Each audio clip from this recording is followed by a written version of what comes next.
70% of the time, people in their waking lives, they live in a very protective state. They live in a state of stress or in a state of survival. In fact, it's such a program that we don't know that we're doing this. We're always spanning the environment to determine if it's safe or not. And if something appears out of the predictable or unknown, it alerts us. And we move into a state of arousal and we begin to turn on the very systems that begin to say danger, threat, possible scenario that's not safe.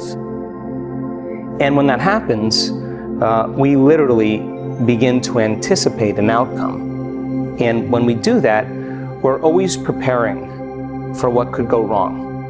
And we begin to create the emotions ahead of the experience of what happens if it goes wrong, whether it's fear, anxiety, worry, sadness, pain. When we do that unconsciously, that's what a program is. And that becomes the habit. So if you're living in a world where men have to provide and show a certain amount of success and be competitive, then you're not going to open your heart. It's not a time to do that. It's a time to survive and thrive in an environment.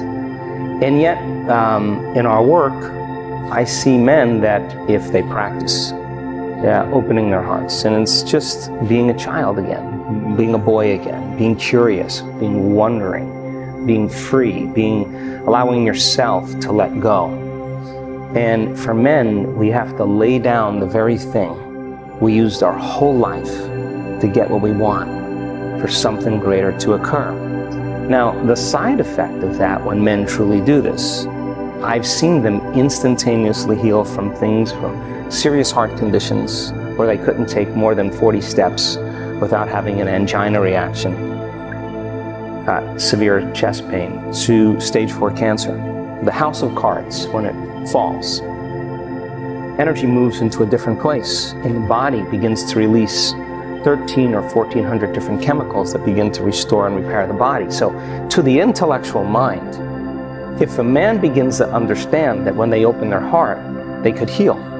When they open their heart, they can lead from a different consciousness, that it's actually an advantage, and they understand the science of why in their rational mind, then they go after it. Now they're in hot pursuit of it because it makes sense to them. But there's not a lot of evidence or support in our environment for men to be vulnerable.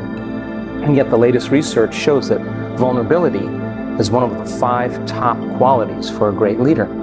So when men begin to think this through, they start to slowly by slowly, just like a flower blooming, petal by petal, they start trusting a little bit more, they start opening up a little bit more, they start getting happier, they start breaking down the wall, the facade that they've created to have an appearance of being a certain way for the world and yet feeling so empty inside of them. They start realizing that the joy that they want never came from success, never came from wealth or popularity or whatever men do, but it really comes from within. So we give them numerous opportunities to practice, numerous opportunities to connect.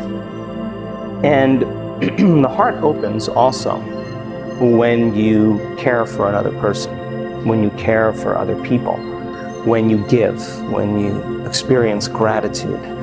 So a lot of times men, when we do our healings, when we heal other people, you got to be in your heart. And in a very indirect and sneaky way, I know that when I get men in that state and their passion to truly give, that's why they provide with such intensity, is framed in a different way, the heart opens up, and then they become more like a child again. They become free and relaxed and less rigid.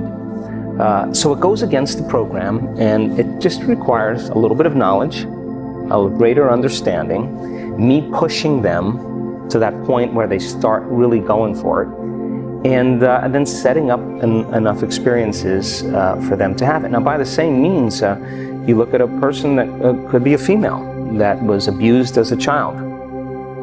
She doesn't understand why she lives her life a certain way, but it's that experience that has confused her or caused her to close off from feeling certain things as well. And when she gets in situations that are unsafe, that create similar emotions, she reverts back to that little child that triggers something that she doesn't understand why she does that. And so when you give somebody like that enough opportunities to feel safe, they're going to come up against that wall, that event. And when they move through it, their body is going to experience the freedom it felt before that event 30 years ago. And there'll be a complete reorganization of information in the body. There'll be a reorganization of the body's physiology. So then when you see a person then stand on the stage, who's a man who's in his late 60s, who has a severe heart condition, and he tells his story of his struggles and how hard it was for him to open his heart, and how unhealthy he was, and all the things he did medically, all the things he did with his diet, matter to matter, all the things he did with psychotherapy that really helped him to understand why he is the way he is, but never really giving him the instructions, the formula of how to get out of it. And he tells the story of what happened to him, and he articulates it beautifully. And you look out in the audience of 1,000 people, and you see men crying, because he's reaching them on some level. And he doesn't look like a movie star, and he doesn't look particularly young or successful, or looks just like everybody else, just a common person. And he tells the story of what happened to him during the walking meditation, and how he experienced in one walking meditation that he could walk the whole entire beach for the first time in 20 years without any chest pain. And he was doubting, like, this can't be. What happened? Well, he got so involved in becoming a different persona, a different personality, that he left the old person behind. And his body was believing that he was literally in the new life. And all of a sudden, in a matter of seconds, his body begins to respond. Now, he articulated in great detail his doubt in front of an audience, because when that happens, you start disbelieving. So he goes out the next day and he says, now that I can walk, today is the day. Why not become somebody else, become my future self? So now, in the same passion he did to provide for his children, to provide for his family, to create a good life for himself and his loved ones, he goes out with that same passion, but he directs it inward to himself. He walks on that beach. I was standing right next to him. He says to the audience, in one moment I felt the level of love that I had never felt in my entire life. And he said, and then I heard somebody screaming. And then I realized it was me, that I had never, the energy that was in my body caused me to, I had to let it out. And he said, and I had never felt anything like, I was standing right next to him. And he tells that story to 1,000 people. And I'm watching the men in the audience moved out of their normal self. Not from some Hollywood production, not from some movie, but evidence right in front of you. It's like the 4-minute mile. Once the 4-minute mile is broken, or was broken, everybody started, in a matter of weeks, everybody started breaking the 4-minute mile, because we crossed the level of consciousness, a limit, and that was permission for everybody to believe it as well. That's what's happening in our work. So men then, when they watch a man have that moment, that's all they need. Is once they see it, there's evidence, then not only do we leave a footprint in consciousness that another man can do it, a step for them in the field to step into, but when there's evidence in three-dimensional reality, you cannot forget that person. And you say to yourself, well, if he can do it, I can do it. And if he's 66 years old and he couldn't take more than 40 steps, and I've got a bad knee, or I'm walking with a crane or a crutch or whatever, well, hell, all I gotta do is do what he did. And all of a sudden you have these people as a community beginning to unify, a living organism a species of human beings that are beginning to understand that there's more things that are possible.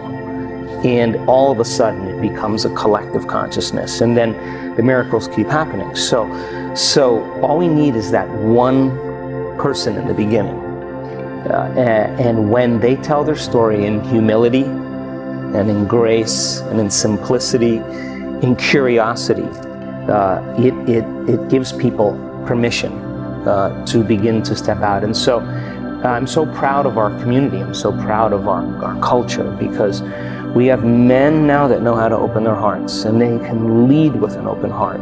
And God, we need enough of those. And we have women who have taken care of their families and sacrificed and compromised and held things together and put themselves second for their children and for their family and their loved ones, and never really had a moment to get clear on what they wanted. And now they're turning their love inward, and they're getting very clear on their intention, and they're doing amazing things. So it requires the balance between our head and our hearts. We can't not have our brains involved and just open our hearts. We got to direct that energy. That's what our brain does. It's a compass. It directs us somewhere, and the emotion is the energy that drives us there. So when you have coherence in the brain, coherence in the heart, now you have greater effects on the nature of reality.